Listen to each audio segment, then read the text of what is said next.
1, 2018 to June 30, 2019. Motion. Support. We have a motion by Councilman Woolley, supported by Councilman Crop for approval. Is there any discussion? Hearing none, all those in favor say yes. Yes. All those opposed say no. Motion carries. We're now at our open business portion of our meeting. I'd like to open it up to City Council first to, if there's any open business items they'd like to. Councilman Johnson. Yeah, I just want to remind everybody this weekend that Santa's Magic Force is still going on, and that helps feed a lot of families and individuals downriver, mostly in Eureka Road. Councilwoman Fitz. I also wanted to mention that December 15th, it's a Saturday, is the Historical Society's Christmas holiday open house. It's just going to be just the museum, so please come out to the museum. We're going to have it all decorated for Christmas with a Christmas tree, and we'll have some punch and coffee and some cookies and things waiting for you to come in. Come through and look at the museum, the items that we have in there. It's a wonderful facility for everyone to come out. Oh, it's from 1 to 5. Mr. Chairman. Mr. Mayor. If I may, through the chair to Councilman Johnson, do you happen to know the dates and times that the forest is open? It's weekends only, correct? It's weekends only, and I'm not exactly sure on the time. Okay. We'll make sure it's on the city website and that it stays on the main page for visibility. I know that there are limited hours, and I know they do shut down just before Christmas, and I encourage everybody to visit it for 2 reasons. It's a great experience if you haven't been there. It's absolutely wonderful, and keep in mind it's all done with volunteers. And number 2, obviously the cost. It feeds a lot of people by the residents and non-residents coming to support it. Any other discussion from council? Okay, I'd just like to make a quick announcement. On the city website, there's currently, on the front of the website, is a notice about the vacant council position that will be open on January 1st. For any interested residents of Taylor who are interested in the position, please submit your application or your resume to Michelle here. You can drop it off in the city council suite or email it to her. If you want to say your email, please. M. Shinavare, CHINAVARE @mi.taylor. CI.taylor.mi.us. Yeah, so it's M. Shinavare, MCHINAVARE @ci.taylor.mi.us, or you can also bring it here to the office, and that's up until December 17th. But that will be the deadline at 5 p.m. Now, is there anything else from council, the mayor? Okay. Is there any interested residents who would like to address council tonight?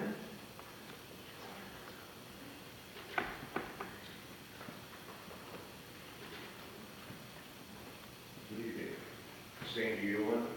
I live in the 9600 block of Cherokee Street.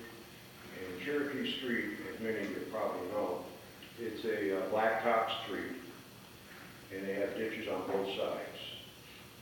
And the block I'm talking about is from Hay south to Baker. And Cherokee and Vivian takes a lot of traffic from the subdivision south of us. Since they opened up, I believe it's called Lovely Avenue. And we get a lot of bus traffic. And a lot of the homes further south of mine, they're rental homes. And I do appreciate what the mayor said about a month ago about rental homes. I'm very much for tough ordinances. That's what keeps cities alive and clean. But I'd like to know, and it was appreciated what the city did last year at the head of Hague and Cherokee. They resurfaced it. The same thing with Vivian, because of the traffic, it beats it up. I'd like to know what's on the agenda. How are we going to deal with these types of streets? Because last year was horrible with potholes, as throughout the city, throughout the state, or southeastern Michigan. Do we have anything that we're planning on? I mean, I don't mind paying my fair share,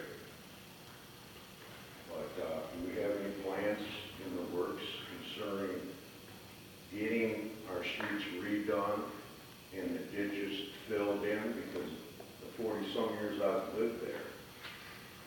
My ditch is about here. I had a couple a long time ago. And if you notice on both sides of it, when the city comes out to clean somebody's ditches out, they use this backhoe or grade all, and they take like 2 feet of dirt out, which now you're getting a small creek.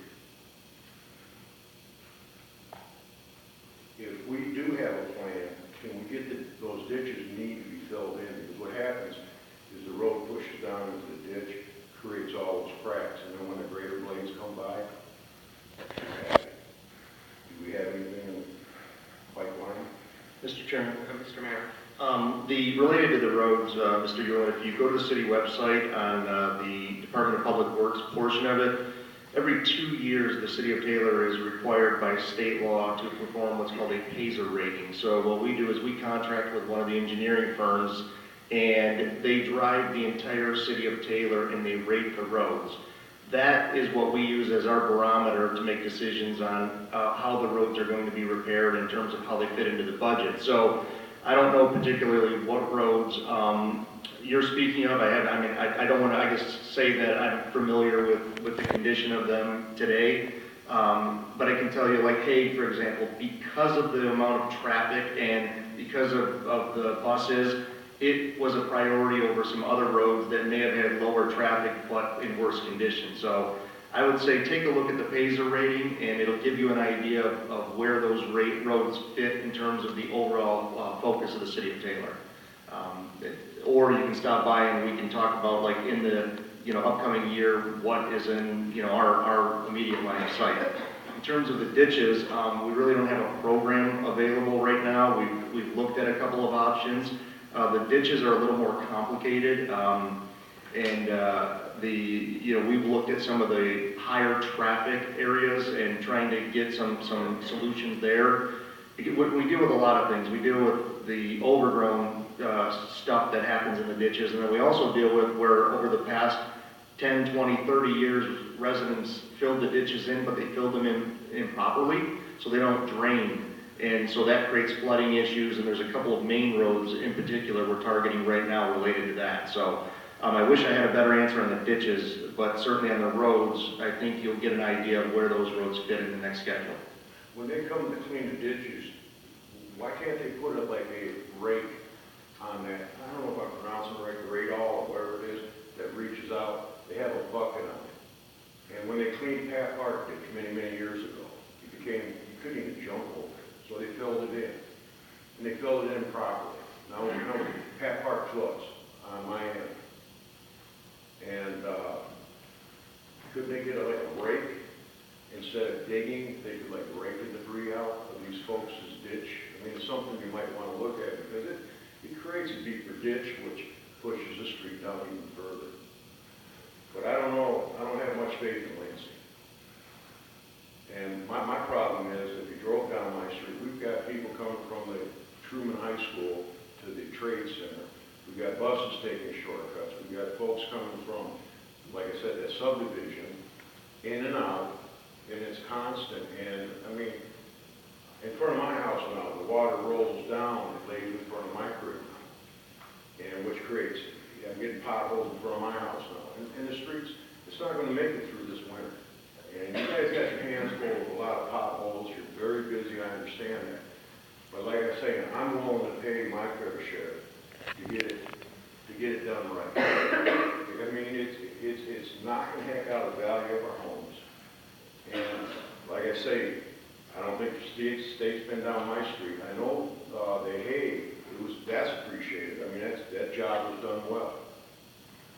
But Vivian and Cherokee Street, it's just a mess.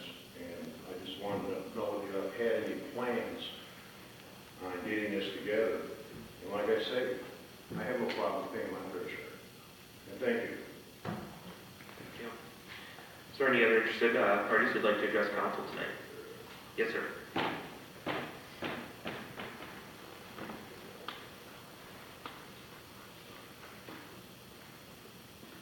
I run a property on Bailey Street, and for the last couple of months, it was told that the people who own property, in order to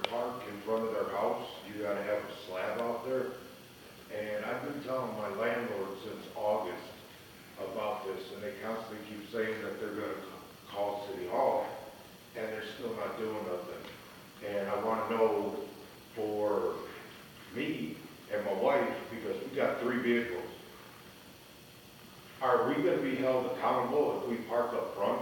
Because I heard people are gonna get tickets. And I've been telling my landlord since August, and they don't do nothing. Mr. Chairman? Mr. Mayor? There is a process we established for that particular neighborhood or neighborhoods like that where there's a short shoulder for parking. It isn't a slab that's required. Well, that's, I guess there's an option for something as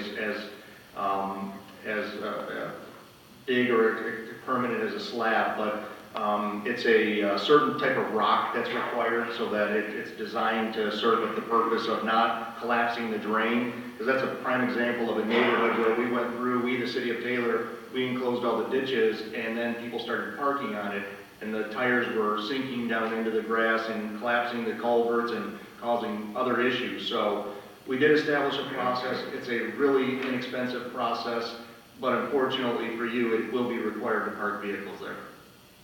Right, but my